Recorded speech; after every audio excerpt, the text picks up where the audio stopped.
Hey there, and welcome to another episode of Muscle for Life. I'm Mike Matthews, and thank you for joining me today.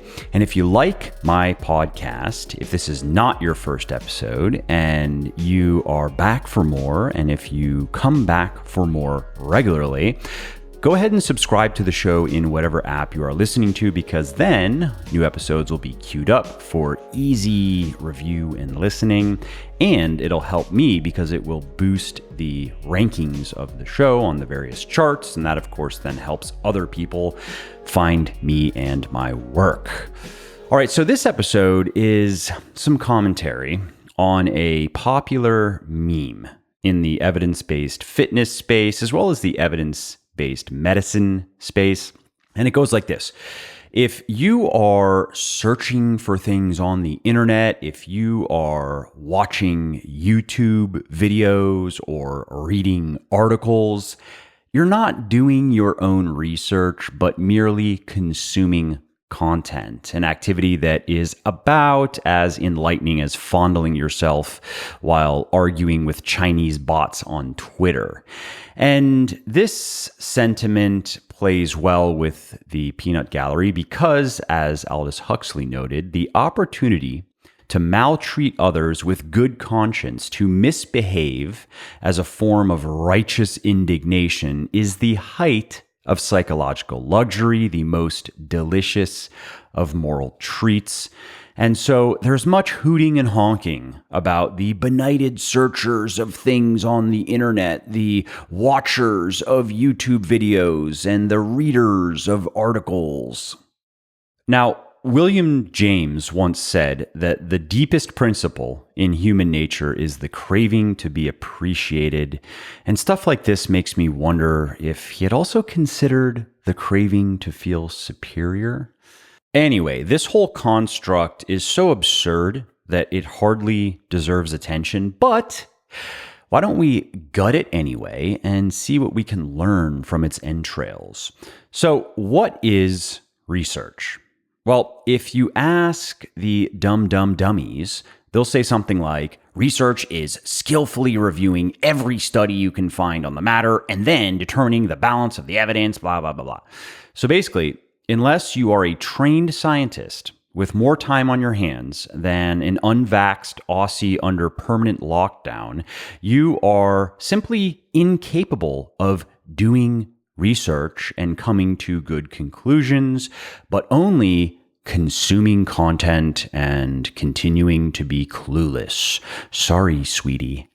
In reality, reviewing scientific studies is one method of research, and ironically, if we take the offending line of thinking to its logical extreme, scientists reading scientific research they did not conduct themselves is dubious, because what if biases in design, data analysis, and presentation produced false findings? What if data was dredged or falsified?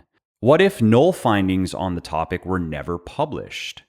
Many times there's no way to know whether someone else's research is genuine and accurate, so scrupulous study of scientific research can lead even the most endowed experts astray.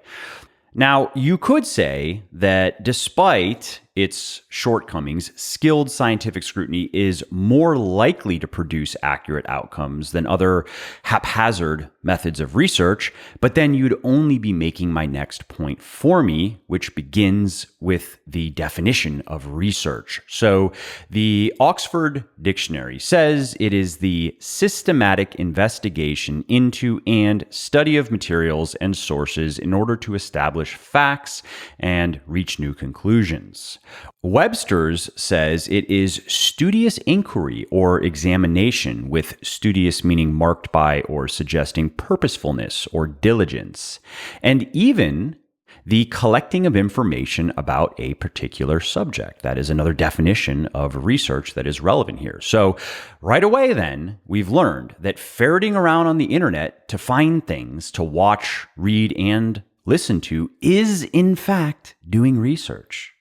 The crux, however, is how you go about it, how you go about watching, reading, and listening. Are you doing good research. And that requires more than just scientific literacy, which anyone can learn, by the way. You have to understand the grammar of logic and rhetoric. You have to seek and consider the strongest counterpoints to your preferred theories and beliefs. It helps to be conversant in assorted mental models, philosophical razors, and cognitive forcing strategies. There are many ways, then, for science-minded folk and lay people alike to do horrendously bad research: selection biases, confirmation biases, disconfirmation biases, conformity biases, availability biases, selective skepticism, faulty generalization. The list yammers on.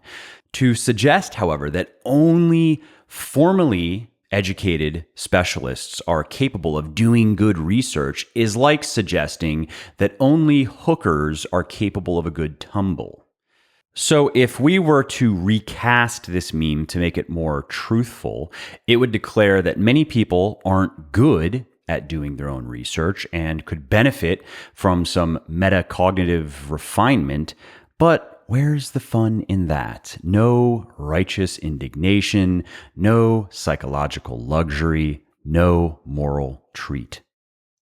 All right, well, that's it for this episode. I hope you enjoyed it and found it interesting and helpful. And if you did, and you don't mind doing me a favor, please do leave a quick review on iTunes or wherever you're listening to me from, in whichever app you're listening to me in, because that not only convinces people that they should check out the show, it also increases search visibility, and thus it helps more people find their way to me and learn how to get fitter, leaner, stronger, healthier, and happier as well. And of course, if you want to be notified when the next episode goes live, then simply subscribe to the podcast and you won't miss out on any new stuff. And if you didn't like something about the show, please do shoot me an email at mike@muscleforlife.com, just muscle, F-O-R, life.com, and share your thoughts on how I can do this better. I read everything myself, and I'm always looking for constructive feedback, even if it is criticism.